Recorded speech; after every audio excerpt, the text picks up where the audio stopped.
our next contestant here, Jacob Frawley from Nolensville, Tennessee. And this is not his first Mule Day, and he's probably one of our younger folks in our adult section here. He's a junior in high school. So Jacob Frawley. I'm going to tell y'all a story about Papa Keel. Now, Papa Keel is just the old man in the neighborhood. Everybody knows him. No clue why anybody calls him Papa Keel, but he took a liking to me. I took a liking to him. I call him Papa Keel. He just called me boy. I'm not 100% sure whether he knew my name or not, but he called me boy. So I knew that it was coming time for me to prove my manhood to Papa Keel. And there's one thing that I need to tell y'all. The woods behind his house had been struck with a blight of supernatural phenomena. These woods were full of monsters. We were out finishing the chores at his house, and we heard a blood-freezing howl from behind the barn. So naturally, we went out and checked it out. And all we found was that one lamb was missing, but we found huge footprints, and we knew they were monster footprints. And he knew instantly what it was. He said, "Boy, it's time for you to get your manhood. You're going to go and find this nasty old werewolf, kill him, and bring him back for supper." And I said, "But Papa Keel, I don't know how to track a werewolf." He said, "Boy, if your brains were in a jaybird, he'd be flying backwards. I'm going to give you this .22 rifle. You're going to find the tracks, and you're going to follow the tracks, and in the last set of tracks, there's going to be a werewolf there." So we go inside, and we get his .22 rifle, and he digs around the drawers, and he finds one .22 caliber bullet that was silver. One bullet for this werewolf. And so I was like, all right, here we go. So I went out and I found the track, stepping high and proud like a rooster, ready to do this. Followed the tracks up through the woods, and I got to a cow pasture. And in the moonlight, I could see this old werewolf up on the hill munching on something nasty. And I just want to tell y'all, there's two ways to go across a cow pasture. There's the right way and the wrong way. The right way is to be looking at your feet about what you're about to step in. The wrong way is to look at what you're going to. I chose the wrong way. So as I'm walking towards the werewolf, sneaking up on him, my feet come out from under me. I stepped on something slippery, hit the ground, and the rifle discharged straight up in the air. My one bullet discharged.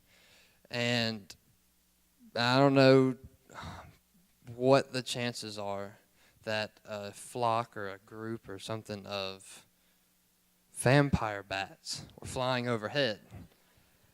Bullet went right up through there and took about 6 out. And I see them hit the ground, see the werewolf run off, and I'm like, heck, I'd rather eat crispy fried vampire bat than a smelly old werewolf. So I'm hopping around, picking up all these vampire bats, shoving them in my pockets, and I hear a roar from off to my right up the hill. And I look, and it was the most horrible thing I've ever seen in my life. I wouldn't describe it, but y'all paid enough to get into this storytelling contest. It had the body of a lion, wings of an eagle, face of a woman, and big old nasty teeth. It was a sphinx. So naturally, if he's coming from this way, I'm going this way. As soon as I turn, big old green monster steps out. Bunch of different human body parts all sewed up and bolted in. Frankenstein was coming this way. And before I could make any other moves, the Sphinx got to me. And I didn't know what to do, so naturally I just stuck my hand in its mouth to see what would happen. And my hand went right down its throat. Kept going. It had momentum. It kept coming at me. Stuck my hand, and it came out the other end. Well, this surprised it. So it went to backpedaling, and I grabbed his tail and just pulled real hard and turned him inside out. The whole Sphinx went running through the woods, but before I could even turn and celebrate, Frankenstein had me around my neck. He said, "Boy, I'm going to eat you up." And I said, "Can I at least say my prayers if all you want is a killing?" He said, "All right, cut him short." So I kneeled down, and I said, "Dear God, you know that when I killed Count Dracula and that it was self-defense. And when I cut out the heart of Godzilla and strewn the brains of Jack the Ripper on the ground, that it was forced upon me. Lord, please be with me now as I have to put this green critter back in his coffin. Bless his soul. Amen. And I stood up reluctantly, rolled up my sleeves, and looked up, and he was shaking all over. Nuts and bolts and fingers and ears falling off everywhere. Actually, oh, nope, must have left it at home in my other pants. Just had to take my word for it. But I looked up, and it was pitiful. It looked like a puppy dog. So I patted him on the shoulder and gave him my handkerchief, and I knew I had a friend for life. So we sat on a log and decided to chew the fat and dip a little snuff. And I want to tell y'all something, too. Frankenstein is not a pinch in between the gum and cheek. He is a full-lip, bottom-slung dipper. So we're sitting there minding our own business, and all of a sudden a shadow comes up from behind us, so we both turn real slow, and there's the werewolf standing there, grinning like a baked possum. And so what happens when a werewolf bites you is you turn blue, you turn yellow, your hair falls out, your fingernails fall out, and you die before you can take 2 steps. And the only remedy is sour mash whiskey. We didn't have any sour mash whiskey with us, but that explains why there's so many drunks in our town, just keeping off the werewolves. So we knew that this was about to be a fight, and this was a humdinger of a fight, punching and kicking and scratching and biting. And finally, I got the werewolf's arms pinned down above his head, and I said, "Frankie, run for your life. Save yourself." And he did, and he was out of there. And that werewolf just stood up, and he bit me all over. I turned blue, I turned yellow, my hair fell out, my fingernails fell out, and I died. And he ate me up. Now, I know that a lot of good people like the truth, but don't you just hate a liar? Jacob Frawley.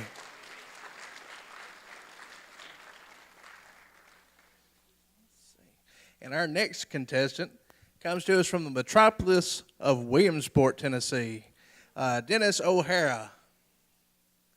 Where's Dennis at? There he is. He is the previous owner of Honda Hills, and he has been to about 10 mule days. So Dennis O'Hara. Give or take a few. Getting old and senile, so I had to take some of my notes with me. Remember this. Mine's a bit of a story to enlighten you. We got any educators, teachers in the crowd? We got any? Well, we got a bunch of mule people. I guess raise your hands if you raise mules or work with mules, because this is going to validate what I'm fixing to tell you. This is history's most successful failure, the U.S. Army Corps of Camels. It was founded in May 1856 in Powderhorn, Texas.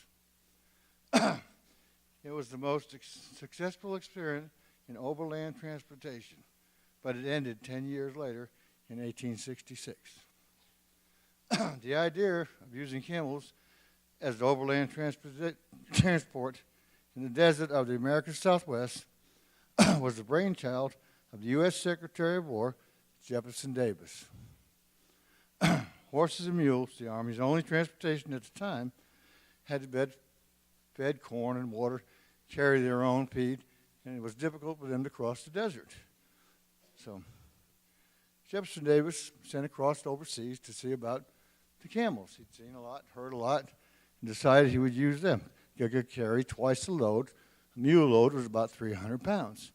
They could carry twice the load of a mule. Long distances without a lot of water. So it was a very good experiment. Time, unfortunately, caught up with the American politics. Well, here we go, politics. Caught up with the camels in 1861. The southern states succeeded, and Jefferson Davis was elected president of the Confederacy. Therefore, the camels based in Texas were the possession of Davis's government, but there was little use that the Confederacy could make of them during the war. Once the Confederacy surrendered, anything with Jefferson Davis's stamp on it was deemed not worthy, although Jefferson Davis also founded West Point and the U.S. Cavalry Corps. They weren't touched, but they could through politics and publicity, disband the Camel Corps. And that was a successful experiment. Anyway, they tried their best to do that. The camels they were sold in auctions and just turned loose to run free in the Southwest desert. This is where you teachers can validate this. You can go online and check out the Camel Corps. And this is where you mule skinners can validate this also. My story is actually about crossbreeding animals. The first being the horse and the donkey, which turns out to be a mule. Everybody's familiar with that. Second is a lion and a tiger. It's called a liger. Ever y'all heard about that? It's called a liger. Well, the third one was the only thing that them camels could breed with was a longhorn cow. And that's where that Brahma bull came from. The only cow with a hump. Thank you. Dennis O'Hara, ladies and gentlemen.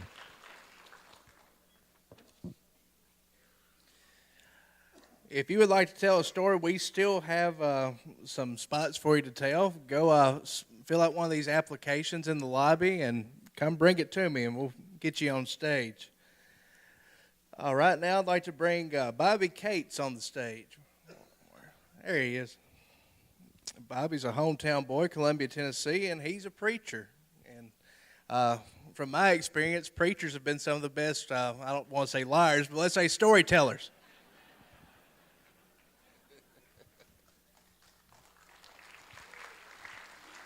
I know what everybody's always already thought. Uh-oh, preacher getting up here to tell a lie. I don't guess any preachers have been accused of that. But I've been a Maury County resident all my life. This is an experience I had about 30 years ago. And every time I tell it to be the truth. But every time I tell it to anybody, they say, "You lied. That couldn't happen that way." It was about 30 years ago when we had this young man in my church. He was about 16-year-old. He was very depressed because his parents had just got divorced. And so I took him under my wing and I said, "Have you ever been deer hunting?" He said, "No. I've always thought I wanted to, but my father wasn't a hunter." And as you know, hunting has been a way of life here in the South in Tennessee, forever. So to encourage him and lift his spirits, I told him, "Well, I'm going to take you deer hunting." He said, "Well, great." So I took him and I put him through that hunter safety course and everything, and then took him on his first deer hunt. And I was going to let him use my deer rifle that I already had scoped in and everything. But when I went to pick him up that morning, he had the old 30-30 with open sights that his mother had bought him at a pawn shop, so he wanted to take that. So I said, "Let's go." He had a whole box of shells, 20 shells with him. So I took him to a spot that I scouted out, and we got in the woods, and we stood beside of a tree. We wasn't there 5 minutes. There was a clear field right out in front of us. Right off that wooded hillside come this one of the biggest bucks I ever seen with a rack like a Christmas tree. Come down and stopped about 75 yards in front of us. He went to shooting. Well, I'm getting ahead of myself. First deer to come down was a 6-pointer. They stood still, and he shot 3 times at it. And that third shot, that buck just shook his head like that, run on off down the hill. I said, "Oh, no." He hadn't much more got out of sight to here come this other and off the hill from the same place, stood about the same place, and he had that rack like a Christmas tree. I mean, humongous. And he stopped, and he looked back up that hillside. And I saw why he done it. Here come this other one just as big as he was. And they looked at each other, got to each other and looked at each other and locked horns and went to fight. And they was going at it. And all the time he was 16-year-old boy was steady shooting. And they wasn't paying him no attention. He wasn't hitting nothing. 75 yards away, clear shot, no further here in the back of this room. Man. And I said, well, rest on my shoulder. And he went to resting the gun on my shoulder and reloading, shooting out of his shield and reloading. About to bust my eardrum. Still wasn't hitting nothing. Them two big monster bucks still going at it. They shot up his whole box of shells. He said, what do we do now? I said, well, I guess we'll go back to the house. They got more shells. So we went back. He was all disappointed, and I was disappointed because I wanted him to be encouraged. We come back the next morning. Went back to the same spot, stood by the same tree. Here come this doe. It was a juvenile hunt, so he could shoot the. He shot the doe, and it went down and jumped off and run back up the hill, wounded. I said, well, let's walk up here top of the hill. We walked up there, and I said, let's sit out on this log and wait a while, give him the time, to die. We don't need to chase him. He'll keep going. So we wasn't sitting there on that log but a minute or two, and I heard a crackle of a brush on the ground behind me. I looked behind me, and there was a buck standing behind me. Wasn't 15 foot from us. Right up on top of us. I said, he was sitting beside of me on that log. I said, turn around and shoot that deer behind. He said, what about that other? And I said, forget about it. We may not find it. I said, it's right behind him. He got up with his rifle. His mama had bought him. Buck still standing there. Shifted all around, taking his time, doing this and doing that. Trying to aim. The deer still standing there like a statue. And anybody knows deer hunting knows the deer ain't going to do that. When you do it all that, turning around. Then it still waited a long time. I said, shoot it. He finally shot him. Knocked the deer aflip. Boys, you ain't never seen a young man so happy. We walked up to it, and the first thing I noticed was one of the deer's ears. Is a 6-pointer. Had a hole right through his ear. Then the thought immediately come to me, well, that was that first deer that he shot at that morning before. That just don't happen, With all he went through, and the deer standing there like he was just a statue, while he was taking all of his time getting up, turning around, finally shot. And that's been about 30 years ago. Everybody, the deer hunters, knows, things like that don't happen. It must have been meant to be. But every time I recount that story, everybody, you lie. That don't happen like that. You don't get that kind of chance to shoot no deer. But I'd encourage that boy to become an active hunter. Is to this day. I still see him and know him today. So that's a deer hunting story I'll never forget, but I've been telling for 30 years to people, they still say, ain't no way. You lied. So thank you. Thank you, Mr. Cates.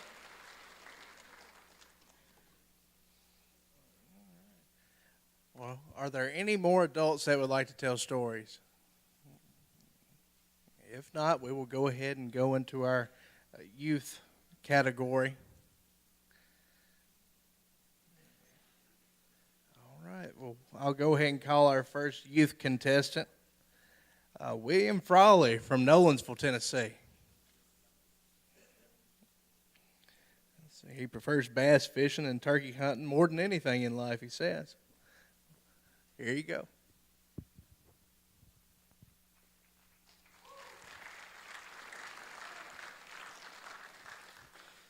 The year is 1865. General Sherman is coming back from Atlanta after he just burned it down. He's headed back up north.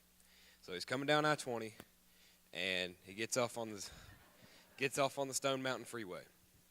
So he's going up to Stone Mountain, and he's got 125,000 soldiers coming up behind him. And they get up to Stone Mountain, and they hear a voice. And they start looking around, and they all pinpoint where the voice is. He's sitting up on top of Stone Mountain. There's one Confederate soldier sitting up there. And he's yelling nasty stuff, real ugly stuff, words that my mama said I can't say. So, and General Sherman's like, well, this isn't good. This is not good public relations for us. We have CBS News here, USA Today. We got to get him off there. And so he turns around and looks at his soldiers and says, who's the toughest guy we got? And somebody goes, oh, a guy by the name of Schwartz. He's probably the toughest guy we got. He's from Minnesota. He said, well, send him up there. Go get that rebel soldier. So Schwartz goes up there, and about 5 minutes later, he comes flying down that mountain and splats right in front of General Sherman. Doesn't make him feel good. So he turns around to his soldiers and said, get 10 of our toughest men and send them up there. Go get that rebel soldier. 10 soldiers go up there. None of them live to tell the story. This infuriates General Sherman. So he goes, get 100 of the best men out of this regiment, send them up there, and bring me that Confederate soldier. 100 soldiers go up there. One lives to tell the story. So the one that lives to tell the story is walking down the mountain. He's limping real bad, bleeding from every part of his body. Got one eye missing. He's covering it up like this. He walks up to General Sherman. General Sherman goes, son, what's the story up there? And he goes, General, it's a trap. There's 2 of them.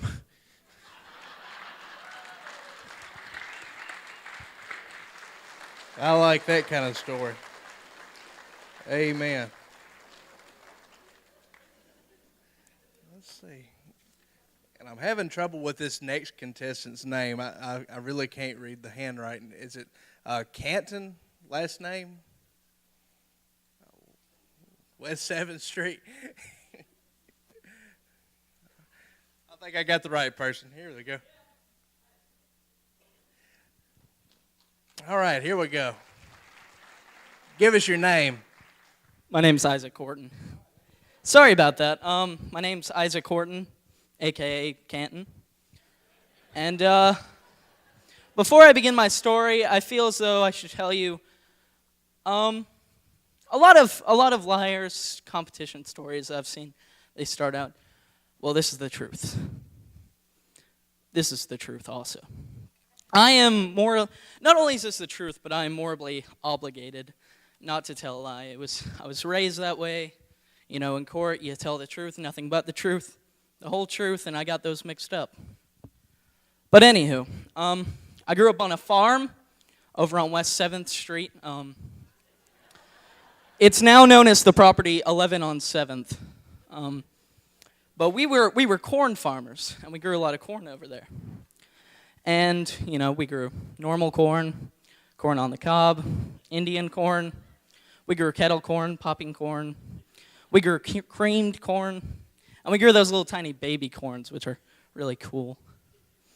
But anywho, if any of you remember Y2K, the Y2K scare of 1999 and the first couple days of 2000, something about computers, I don't know. But apparently when people think that the computers are about to explode or something, they don't want to buy corn. So our corn farm went out of business. Now, us being farm people, me, my mom, my dad, my 16 brothers and sisters, we didn't know anything else. We didn't have any other trades. We had all been raised in the farm life. So I look at my mom one day and I say, Mom, we live in Muletown. What else better than to breed mules, you know, to be mule farmers? My mom says, that's great. So she goes and buys 2 mules, a male mule and a female mule. I say, Mom, that's all great and dandy. We've got the mules. We have at least 2 mules to sell.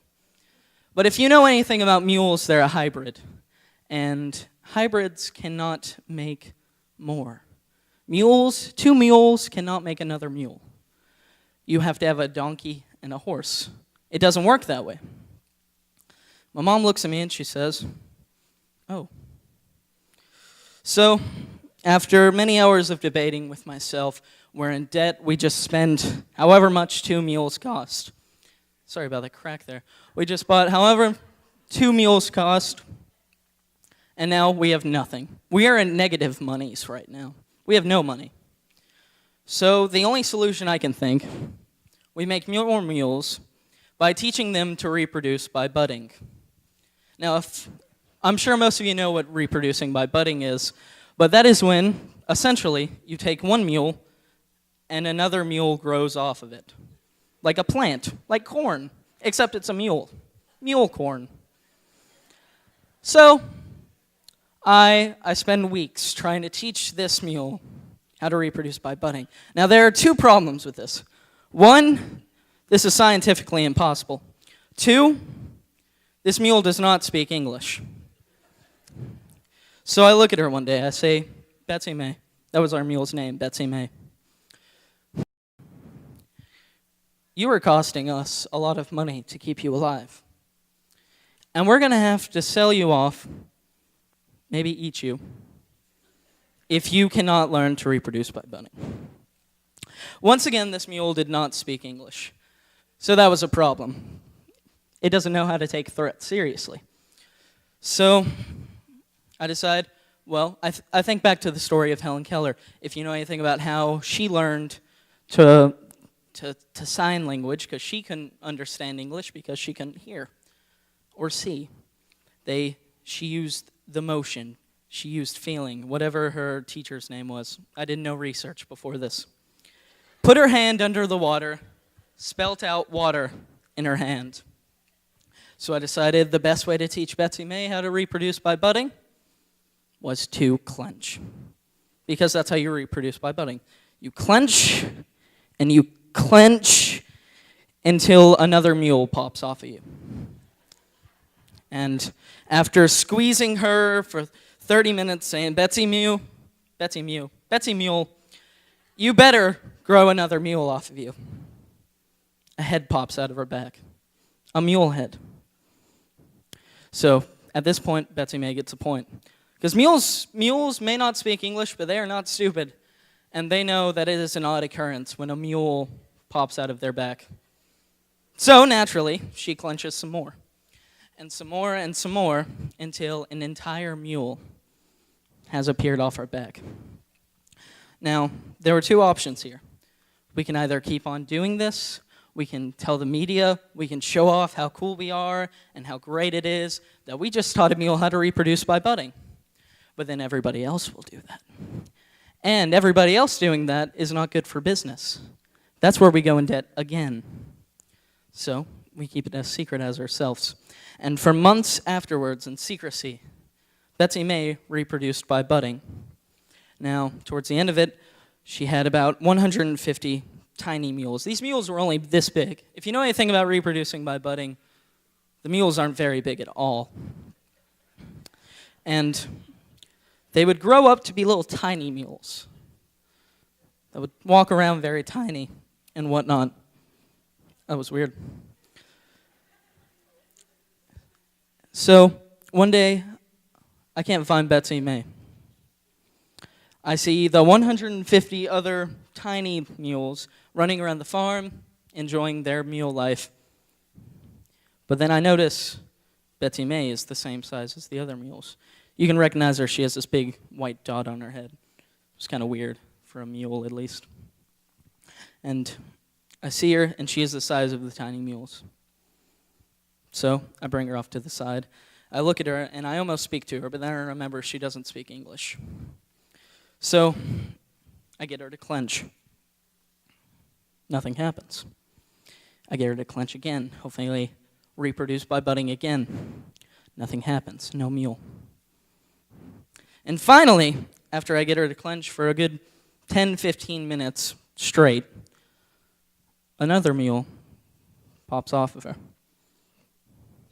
But I notice something. Betsy May has now shrunk half in size. It is now the same size as the mule that just came off of it. And I realized two things. I know I've done a lot of listing this, but I realized two things. One, mules are not supposed to reproduce by budding. And two, if they are, they're not supposed to shrink in size every time they do it. So I had to leave Betsy May on her own. So I go up to my dearest mother and I say, Mom, Betsy May can't do this anymore. Plus, all these mules are too tiny to sell anyway. Who wants a tiny mule? Tiny people? That's a very small market.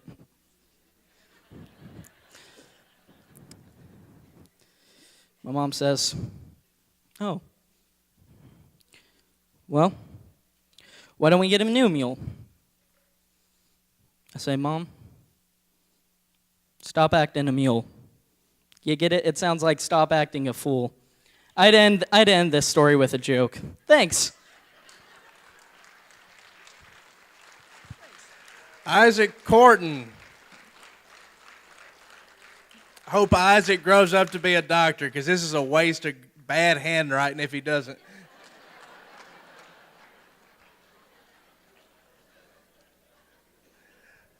All right. Well, this is the end of our contestants. Is there anyone else that would like to compete?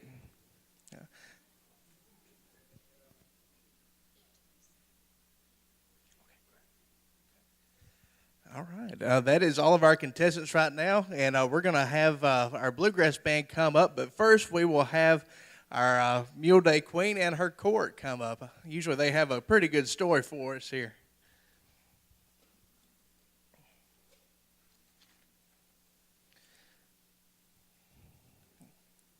I can sing the song, Here She Comes, Mrs. Mule Day. Miss Mule Day, rather. Not Mrs. All right. I will give you the mic and let you introduce yourselves. And Thank you. Hi, everybody. I'm Corbin Eliza Henson. I'm a 15-year-old freshman at Hampshire Unit School, and I hope all of y'all are enjoying Mule Day.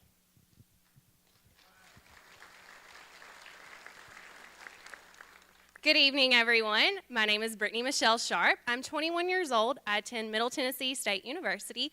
I am your first runner-up this year.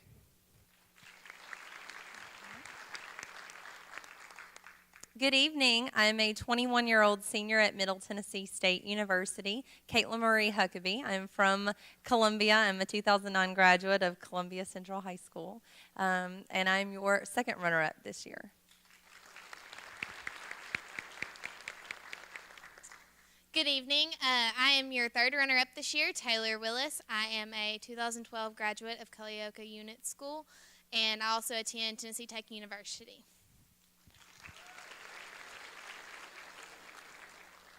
Hey there, I'm Brittany Redden, a 19-year-old senior at Tennessee Career Institute, and I'm your fourth runner-up.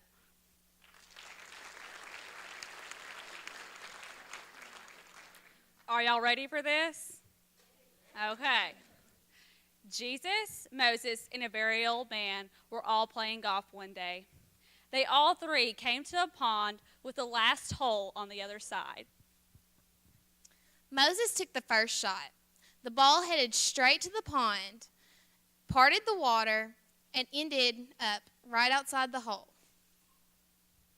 Then it was Jesus' turn. He lightly tapped the ball, and the ball soared across the pond about 1.5 inches above the water, landed beside Moses' ball, but didn't quite get in. Now it's the very old man's turn. He hits his ball, but it barely moves. Next, here comes a squirrel. He runs down the tree. He grabs the ball and throws it in the pond. A turtle comes out of the pond, catches the ball, swims to the other side, and spits it out. Out of the blue, an eagle swoops down, scoops up the ball, flies over, and drops it in the hole. Jesus just shakes his head, looks over, and says, "Nice shot, Dad."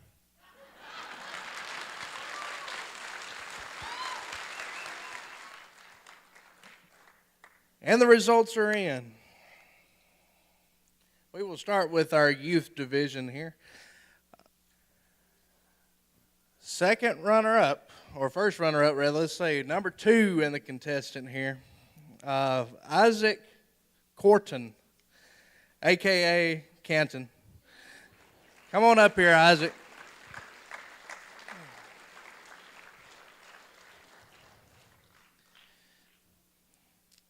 And as you probably figured, number 1 is William Frawley.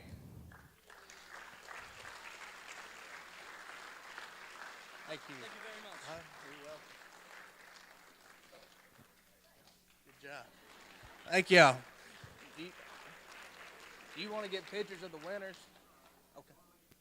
Okay. All right. And let's go to our adult division. Third place. Let's see if I can.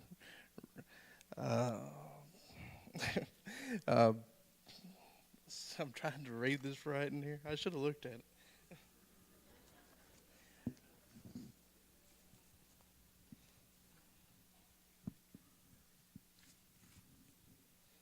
Let's see, Papa Kill. Oh, Jacob Frawley. Never mind. Excuse me. I was looking at the wrong plate. Jacob Frawley, number 3.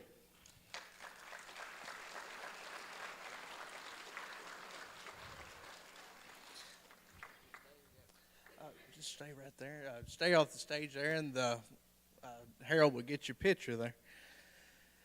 Number 2, Fred Frawley.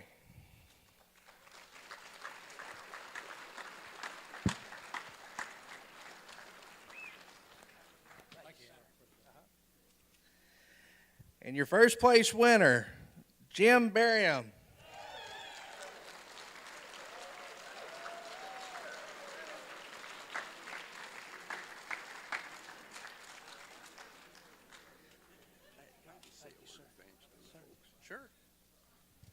Thank you very much. I just want to say, my lovely wife, Mary Ruth, and I have been coming down here to Mule Days for a lot of years, off and on, and we really appreciate your hospitality and the way you treat us. We're treated like family. We're treated like old friends, and every year we make new friends who seem like old friends, and it's just wonderful. Also, the entertainment. We saw some great entertainment here tonight from the band. From this young gentleman who started off. Give him another round of applause. He was fantastic.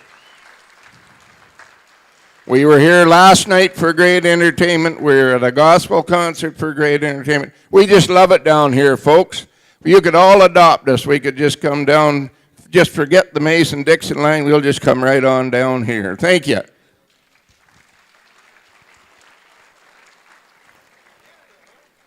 And thank you, ladies and gentlemen, for coming tonight. And on behalf of Columbia, Tennessee, thank you for coming to Mule Day.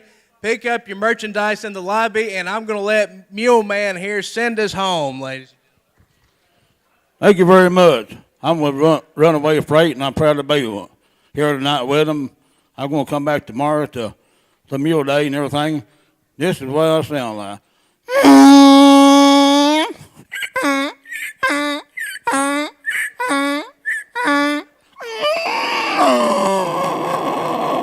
I hope y'all have a great night and come back tomorrow and be with us tomorrow and Sunday bowl. Thank you very much. Happy Mule Day.